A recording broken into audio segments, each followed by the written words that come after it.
నమస్తే అండి. నేను మీ doctor Sridhar Gangavarapu consultant orthopaedic surgeon Medicover hospitals Visakhapatnam. So ఈరోజు మనం మాట్లాడుకునేది ఏంటంటే మోకాల్లోని స్పోర్ట్స్ ఇంజరీస్. సో చాలామంది అథ్లెట్స్ ఉంటారు. చాలామంది డిఫరెంట్ ప్లేయర్స్ అంటే ఖోఖో గానీ, బాస్కెట్‌బాల్ గానీ, ఫుట్‌బాల్ గానీ చాలా వరకు ఇటువంటి స్పోర్ట్స్ అంటే కాంటాక్ట్ స్పోర్ట్స్ అని అంటాం మనం.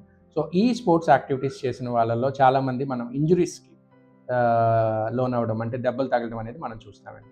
సో ఇటువంటి వాళ్ళలోని మనం ఇంజురీ అయిన తర్వాత వాళ్ళు జరిగే ప్రాబ్లమ్ ఏంటి? వాళ్ళు తిరిగి మళ్ళీ వాళ్ళ యొక్క స్పోర్ట్స్ లెవెల్స్ వెళ్ళి ఆడుకోవడానికి వచ్చే ప్రాబ్లమ్స్ ఏంటి అనేది మనం మాట్లాడుకుందామండి.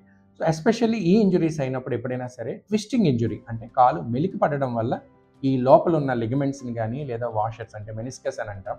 ఇవి దెబ్బ తగలడం జరుగుతుందండి. సో ఇందులో 2 రకాలుంటాయి. ఒకటి నలగడం గానీ అంటే అది ఏమైనా క్రష్ అవ్వడం లేదా తెగిపోవడం అంటే టేర్ అవ్వడం గానీ జరుగుతుందండి.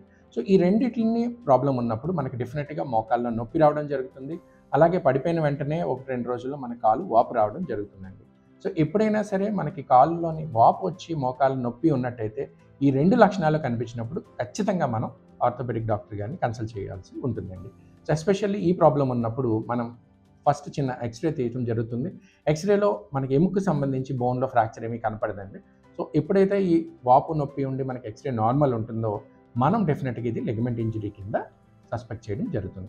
సో ఎప్పుడైతే మనకి లెగమెంట్ ఇంజరీ అన్న డౌట్ ఉంటుందో దానికి సంబంధించి మనం ఎంఆర్ఐ స్కాన్ చేయడం జరుగుతుందండి. సో ఈ ఎంఆర్ఐ స్కాన్ చేసినప్పుడు మనకి ఖచ్చితంగా లోపల ఉన్న లెగమెంట్స్‌లోని పరిస్థితి ఏంటి? అవి ఏమైనా కట్ అయ్యాయా? లేదా ఏమైనా నలిగిందా? ఏంటి అనేది మనకు ఖచ్చితంగా తెలుస్తుందండి. సో ఆర్థోపెడిక్ సర్జన్‌ని కన్సల్ట్ చేసిన తర్వాత ఈ ఎంఆర్ఐ తీసిన తర్వాత మనకి ఏదైనా లెగమెంట్ ప్రాబ్లమ్ ఉన్నట్టే దానికి సంబంధించి ఇప్పుడు లేటెస్ట్‌గా మనకొచ్చిన టెక్నాలజీలో ఆర్థ్రోస్కోపీ అండి. సో కీ హోల్ సర్జరీ అంటాం. అంటే చిన్నపాటి కోత 1, 2 కుట్లతో మాత్రమే మనము ఈ key hole operation arthroscopy surgery చేయడం వల్ల ఎటువంటి లిగమెంట్ ప్రాబ్లమ్ అయినా సరే మనం ఈ యొక్క ఆర్థ్రోస్కోపీ టెక్నిక్‌తోని సర్జరీ చేసి దాన్ని సరిచేయడం జరుగుతుందండి.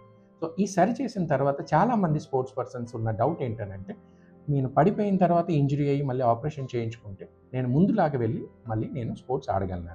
ఇది ఖచ్చితంగా మనం చెప్పగలమండి. సో ఎవరైతే ఇంజురీస్ అవుతాయో వాళ్ళు ఖచ్చితంగా 100% ముందు లెవెల్‌కెళ్ళి ఆడగలుగుతారు. సో వాళ్ళకి తెలుసుకోవాల్సింది ఏంటనంటే ఈ ప్రాబ్లము మనకి డయాగ్నోస్ అయిన వెంటనే డిలే చేయకుండా దాన్ని మనం ప్రాబ్లమ్‌ని మరీ ఇంకొంచెం కాంప్లికేటెడ్ అవ్వకుండా మొదటి దశలోనే సర్జరీకెళ్ళి డాక్టర్ గారు చెప్పింది ఫాలో అయ్యి ఆర్థ్రోస్కోపీ సర్జరీ చేసిన తర్వాత మనకి ప్రతి నెల ఫిజియోథెరపీ రీహాబిలిటేషన్ అనేది జరుగుతుంది.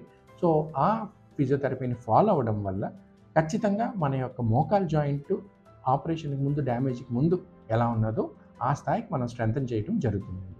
సో ఎప్పుడైతే ఈ మోకాల యొక్క స్ట్రెంథెనింగ్ అనేది కంప్లీట్ అవుతుందో సుమారు ఇది 6 నెలల నుంచి 8 నెలల వరకు జరుగుతుందండి. సో 6 నెలల నుంచి 8 నెలలు అయినప్పటికల్లా వాళ్ళ యొక్క ప్రీ స్పోర్ట్స్ ఇంజరీ లెవెల్‌కి వెళ్ళడం జరుగుతుంది. సో సర్జరీ అయిన తర్వాత ఖచ్చితంగా వాళ్ళ యొక్క స్పోర్ట్స్‌కి తిరిగి ఆడగలడం జరుగుతుందండి. సో ఖచ్చితంగా ఇటువంటి ప్రాబ్లమ్స్ ఉన్నప్పుడు మీరు ఆర్థోపెడిక్ డాక్టర్ గారిని కన్సల్ట్ చేసి దాని యొక్క ట్రీట్మెంట్ తీసుకుంటే భవిష్యత్తులోని మన యొక్క ఫిట్‌నెస్‌ని కాపాడుకోగలుగుతాం. అండ్ తర్వాత మనకు కావాల్సిన స్పోర్ట్స్ అన్నిటిని ఆడగలడం జరుగుతుంది. నమస్తే.